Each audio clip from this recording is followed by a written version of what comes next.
یہ پورا گھر بطولہ، بے شک، کیونکہ اس بی بی کا لقب ہے ثانی زہرا، دوسری زہرا۔ اور پھر ایک لفظ کہنے لگا، اور مجھے ایک بندہ مجمع سے چاہیے جو مجھے اس سطر کی تائید کرے، یہ تھی جناب سیدہ بنت علی عالیہ بی بی کی عزت، فاتح شام کی عزت۔ یہ ثانی زہرا بنی، لیکن قیامت تک اس ثانی زینب نہیں بن سکتی۔ سیدہ کونین عزت دیں آپ کو، بڑی مشکل بات آپ نے، یہ زہرا کی جگہ پہ ثانی زہرا ہوئی، لیکن کوئی عالیہ کی جگہ پہ پھر ثانی زینب نہ ہو سکتا۔ اس کا مطلب زمانے میں اگر کوئی مستور ہے جس کی برابری کوئی نہیں تو وہ صرف اور صرف علی کی بیٹی۔ اب کیونکہ مجمع بالکل سادہ ہے تو مجھے بات سمجھانی پڑے گی، ورنہ میں یہیں سے بھی بات گزر جاتا تو موضوع بڑا اچھا تھا، لیکن یہاں میں بات سمجھاؤں۔ میں نے جملہ کہا کہ سب سے زیادہ جناب مریم، آسیہ، حوا، سارہ، یہ جتنی معظم بیویاں جس کا ذکر قرآن میں ہے، ان سب سے زیادہ عزت نبی کی بیٹی کی، جناب زہرا مریم سے بھی افضل، حوا سے بھی افضل، آسیہ سے بھی افضل، سارہ سے بھی افضل۔ لیکن پھر جناب زہرا پہ آ کے فضیلت رکی، پھر علی کے گھر یکم شبان کو ایک بیٹی آئی، اس نے اپنی عزت اتنی بڑھائی کہ وہ جناب سیدہ کے برابر ہو گئی۔ اب پھر اس کے بعد کوئی بھی ثانی زینب نہ ہو سکا۔ اب میں ایک ہی بات میں پوری گرہ کھولنے لگا ہوں۔ جناب حوا کی بہت عزت ہے، سب سے پہلی عزت دار مستور جناب حوا ہے، لیکن جناب حوا یہ نہیں بتا سکتی کہ باپ کی عزت کیا ہے۔ جناب حوا نہیں بتا سکتی کہ ماں کا احترام کیا ہے، اس لیے کہ حوا کی ماں بھی نہیں، حوا کا باپ بھی نہیں۔ حوا کے پاس سیرت میں ہر چیز ہے، لیکن ماں باپ کی عزت نہیں، کیونکہ تھے نہیں۔ اس کا مطلب دوسری عزت والی بی بی جناب مریم بہت عزت والی ہے، لیکن مریم نہیں بتا سکتی کہ شوہر کا احترام کیا ہے۔ حوا کے پاس باپ نہیں ہے، مریم کے پاس شوہر نہیں ہے۔ بڑی عزت ہے جناب آسیہ کی، لیکن آسیہ نہیں بتا سکتی کہ مومن شوہر ہو تو عزت کا طریقہ کیا ہے، اس لیے کہ وہ تو فرعون کے گھر میں رہتی ہے۔ جناب زہرا عزتوں میں سب سے بڑھ گئی، لیکن زہرا یہ نہ بتا سکی کہ بھائی کا احترام کیا ہوتا ہے، بھائی کے ساتھ کیسے چلتے ہیں۔ لیکن جب علی کی بیٹی آئی پھر حد ہو گئی، بی بی نے باپ کا احترام بھی بتا دیا، شوہر کی عزت بھی بتا دی، حسین کے چاذاب حسین بن کے زمانے کو بتا دیا اگر بیٹی زینب جیسی ہو تو وہ حسین بن کے بھی میدان میں۔ اس کا مطلب ہے کہ افضل ترین ہستی ہو گئی جناب۔ اب یہاں میں ایک جملہ کہوں گا، کیونکہ ہمیں اگر عالیہ کی فضیلت بھی پڑھنی ہے تو وہ مصیبت سے پڑھنی ہے، کیونکہ اس بی بی کی پوری زندگی میں مصائب، لہذا بہت آپ بڑے بڑے خطبہ کو دیکھیں گے وہ جناب عالیہ کی عزت ڈھونڈ ڈھونڈ کے پڑھیں گے، کیونکہ بی بی کی پوری زندگی میں مصائب ہے۔ اب بی بی کے مصائب میں سے میں فضائل نکالنے لگا، فضائل پڑھ رہا ہوں میں۔ آپ نے پوری زندگی سنا، جناب عالیہ کی ایک عزت سنی، لیکن میں ایک علیحدہ رنگ سے پڑھنے لگا۔ مکہ فتح ہوا، خانہ کعبہ کے اندر بت تھے، توجہ پوری رکھیے گا سب، بالکل داد نہیں چاہیے لیکن میں موضوع سنانا چاہتا ہوں۔ خانہ کعبہ کے اندر بت تھے، اللہ نے رسول سے کہا کہ کعبہ بتوں سے پاک کیجیے۔ رسول نے اپنے شانوں کو جھکایا اور علی کو بلایا، اے علی میرے کاندھوں پہ سوار ہو کے ان بتوں کو توڑیے۔ اور شیعہ نے بھی لکھا، سنی نے بھی لکھا کہ امیر المومنین حضرت علی رسول کے کاندھوں پہ کھڑے ہوئے، سنا ہے نا جی سب، اور علی نے کعبہ کو بتوں سے پاک کیا۔ یہ رسول کے کاندھے صرف رسول کے کاندھے نہیں تھے، مہر نبوت بھی تھے۔ ادھر لا الہ الا اللہ لکھا تھا، ادھر محمد رسول اللہ لکھا تھا، درمیان میں علی ولی اللہ کھڑا ہوا۔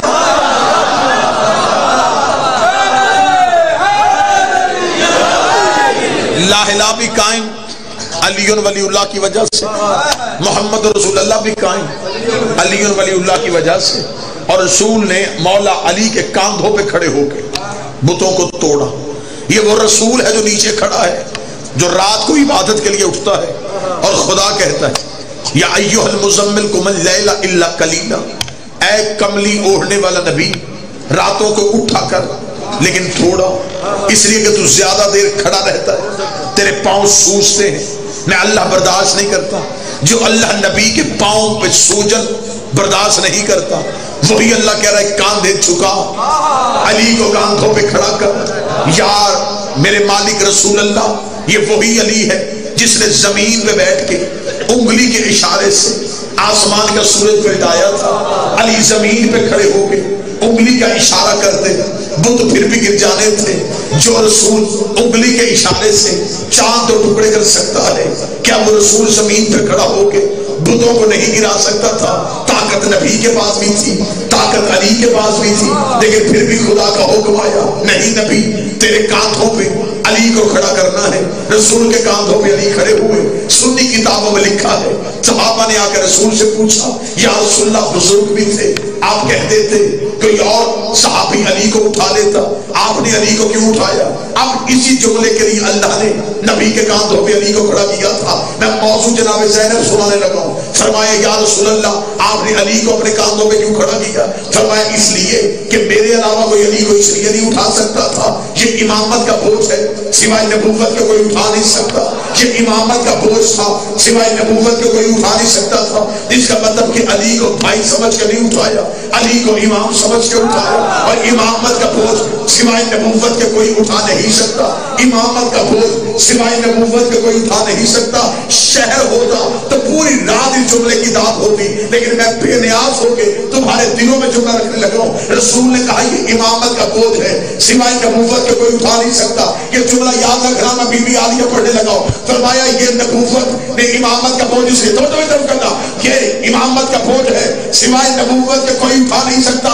شام میں خلیفہ علی کی بیٹی جلے ہوئے خیموں میں آئی، بی بی نے سجاد کو کاندھے پہ اٹھایا، کاندھے پہ اٹھا کے بی بی خیمے سے باہر نکلی۔ نبی نے کہا تھا کہ امام کو سوائے نبوت کے کوئی اٹھا نہیں سکتا۔ سیدہ عالیہ نے سجاد کو کاندھوں پہ اٹھا کے زمانے کو بتا دیا، میں کربلا میں بیٹی بن کے نہیں آئی، محمد بن کے آئے۔ بسم اللہ۔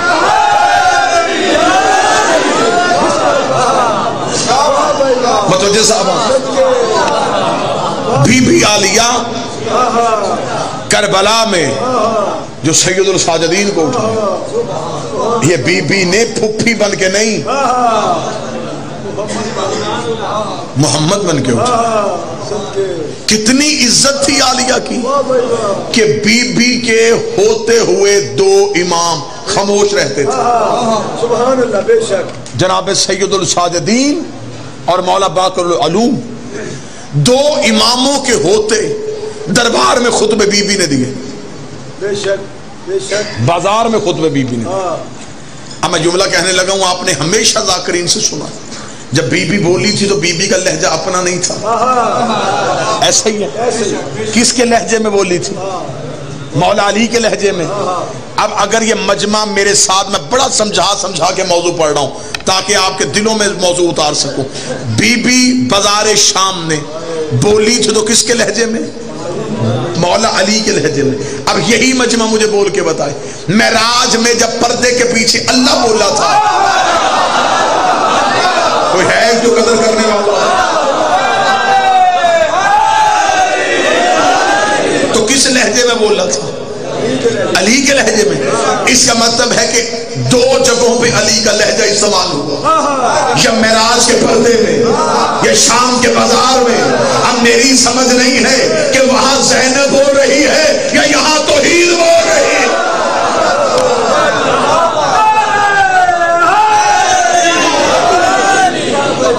دو طاقتوں کے پاس علی کا لہجہ۔ میں بڑا نکھار کے علی آپ کو سنا، کیونکہ ہمیشہ بی بی کے مصائب پڑھے گئے، میں آج عالیہ کے فضائل آپ کو سنانا چاہتا۔ اللہ قرآن میں کہتا ہے مال اور بیٹے تمہاری زینت ہے، لیکن یہ واحد بی بی ہے جو بیٹی ہو کے باپ کی زینت ہے۔ زینت بھی کس کی؟ علی کی۔ زین اب باپ کی زینت۔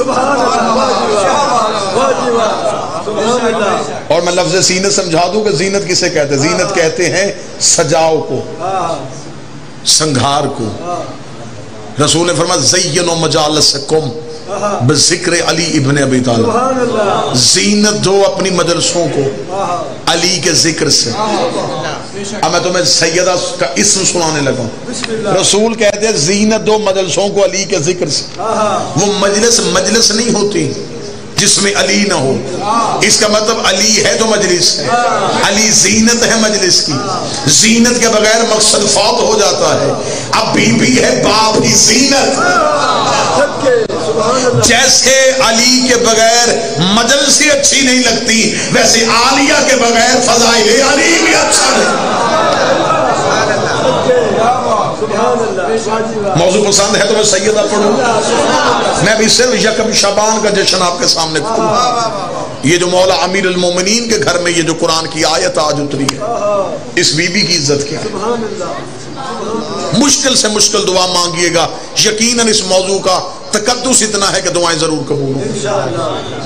اب میں بالکل فضائل پڑھ رہا ہوں، مصائب نہیں، ایک لمحے کے لیے بھی، کیونکہ جشن بی بی پہنچی ہے نا جب دربار میں، جب دربار ملعون میں بی بی پہنچی ہے تو اس وقت ملعون کے پاس کچھ سفیر بیٹھے ہوئے تھے، اور وہ سفیر یزید سے پوچھ رہے تھے، یزید یہ تو نے کیا کیا؟ تو نے اپنے ہی نبی کا بیٹا قتل کروا دیا، کلمہ بھی دوسری نبی کا پڑھتا ہے، کیا وجہ تھی؟ تیری دشمنی کیا تھی حسین سے؟ اب یزید انہیں مطمئن کرنے کے لیے وجہ بتا رہا تھا۔ یزید نے کہا میں نے قتل اس لیے کروایا کہ حسین میرے اختیارات کو نہیں مانتا تھا، کیونکہ یہ میرے پاس جو خلافت ہے وہ یہ سمجھتا تھا ملعون یہ اللہ کا دیا اختیار ہے، اس کا جو اللہ نے مجھے اختیار دیا تھا حسین نے نہیں مانا، میں نے حسین کا قتل کر دیا۔ وہ بار بار سفیروں سے کہہ رہا تھا حسین میرے اختیار نہیں مانتا، توجہ میری طرف کرنا، حسین میرے اختیار نہیں مانتا تھا، حسین میرے اختیار نہیں مانتا۔ وہ جملہ کہہ رہا تھا یا ادھر دربار میں بی بی آ گئی، ادھر یزید کی زبان سے یہ جملہ نکلا کہ حسین میرے اختیار نہیں مانتا تھا۔ بی بی کڑیوں سے سر اٹھایا، سر اٹھا کے بی بی نے اونچی آواز میں کہا یزید میں تجھ سے کوئی بات کرنا چاہتی ہوں لیکن تیرے دربار میں شور ہے، تھوڑی دیر کے لیے روشن دانوں سے ہوا روک۔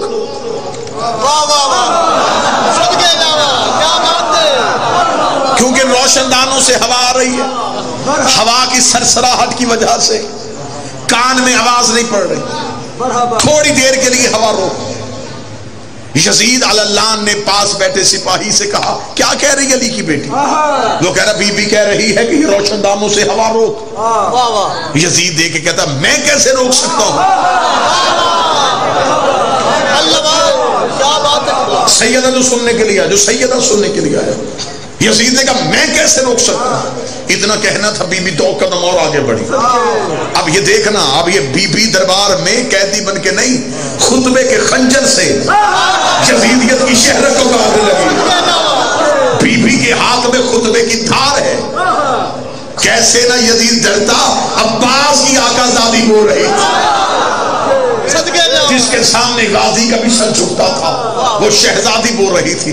2 قدم بی بی آگے بڑھی، بی بی نے کہا اچھا تو روشن دانوں سے ہوا نہیں روک سکتا، پھر تیرے دربار میں سپاہی ہیں، سپاہی ہیں گھوڑوں پہ سوار، گھوڑا جب بھی کھڑا ہوتا ہے تو کبھی بھی اپنے سموں کو ایک جگہ پہ نہیں روکتا، وہ اپنے سموں کو حرکت دیتا ہے۔ بی بی نے کہا پھر اپنے سپاہیوں سے کہے تھوڑی دیر کے لیے گھوڑوں کے سموں کو روکیں کیونکہ کافروں کا شور آ رہا ہے۔ یزید نے کہا کیا کہہ رہی ہے علی کی بیٹی، تجھے کیا خبر ہے؟ یہ گھوڑوں کے سموں کو میں کیسے روک سکتا ہوں؟ بی بی نے کہا اچھا تو ہوا بھی نہیں روک سکتا، تو گھوڑے کے سم بھی نہیں روک سکتا، تیرے دربار میں کھڑے ہیں اونٹ، اونٹ اپنی گردنوں کو ہلا رہے ہیں، ان کے گلے میں ہیں گھنٹیاں، گردنوں کی حرکت کی وجہ سے گھنٹیوں کا شور ہو رہا ہے، تھوڑی دیر کے لیے اونٹوں کی گردنوں کو روک دے۔ یزید نے کہا بی بی کیا ہو گیا ہے تجھے؟ کبھی کہتی ہے ہوا روک، کبھی کہتی ہے گھوڑوں کی ٹاپیں روک، کبھی کہتی ہے اونٹوں کی گردنیں روک، تجھے خبر نہیں یہ سب کچھ میں نہیں کر سکتا۔ 4 قدم بی بی آگے بڑھی، اب بی بی نے یزیدیت کا سر کاٹا۔ بی بی دیکھ کہی کہاں گیا تیرا اختیار؟ کہاں گیا وہ تیرا اختیار جسے حسین تسلیم نہیں کرتا تھا؟ تو ابھی کہہ رہا تھا حسین تیرے اختیار کو نہیں مانتا تھا، اور تو ابھی کہہ رہا ہے نہ ہوا تیرے اختیار میں ہے، نہ گھوڑوں کے سم تیرے اختیار میں ہے، نہ اونٹوں کی گردنیں تیرے اختیار میں ہے۔ یزید اللہ دے کے کہنے لگا علی کی بیٹی یہ کسی کے بھی اختیار میں نہیں ہے۔ بی بی نے پھر جلال میں آگے کہا پھر تو نے ہمارا